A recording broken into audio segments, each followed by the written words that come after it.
Hey, what's going on, guys? Today I want to talk about the newest MECCHA Chameleon update and the patch that came right before it, because these two are actually pretty interesting when you put them side by side. The biggest thing people are probably going to notice first is the new in-place rotation option. That one can be used together with rotation lock, which is a pretty nice touch because it gives players a little more control over how they move and position themselves without forcing one setup on everyone.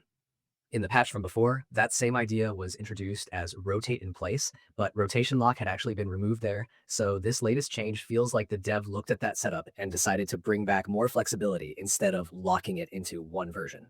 Um, that is a pretty good example of the update cycle here, because it does not look like the team is just throwing random features in. It feels more like they're testing how people like to play and then adjusting the tools around that.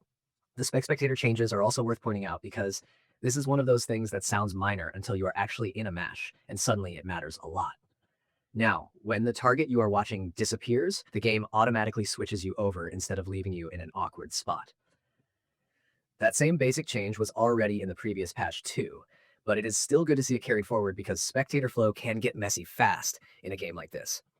When you are trying to follow the action, the last thing you want is the camera getting stuck on nothing or making the whole thing feel clunky.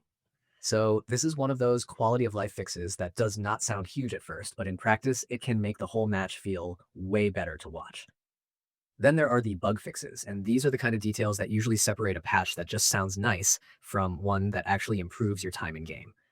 The nameplate display status resetting issue is fixed, which is good because UI settings should stay exactly where you left them instead of randomly flipping back on you.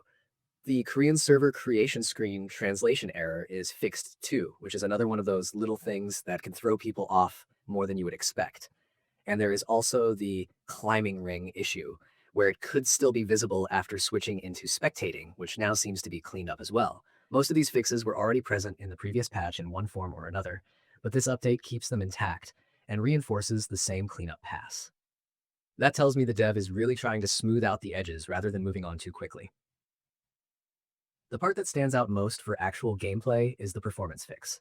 The game now has reduced lag when a large number of players paint at the same time, and for a game built around movement, visibility, and fast reactions, that matters a lot.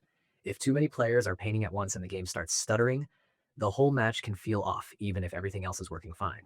So seeing that kind of lag reduction in the patch notes is a good sign. It means the developers are paying attention to the moments where the game can get overloaded, and that usually makes the experience feel much better in real matches rather than just in isolated testing.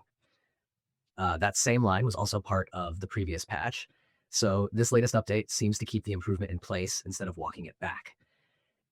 There's also a fun little note in both patches about a new mode being added later the same day. In the newer update, the mode is called Reverse Calculation Chicken Race, while the earlier patch mentioned Reverse Countdown Chicken Race. That tiny shift in wording is kind of funny on its own, but it also makes it clear the developer is actively moving content forward pretty quickly instead of waiting around for a huge seasonal drop.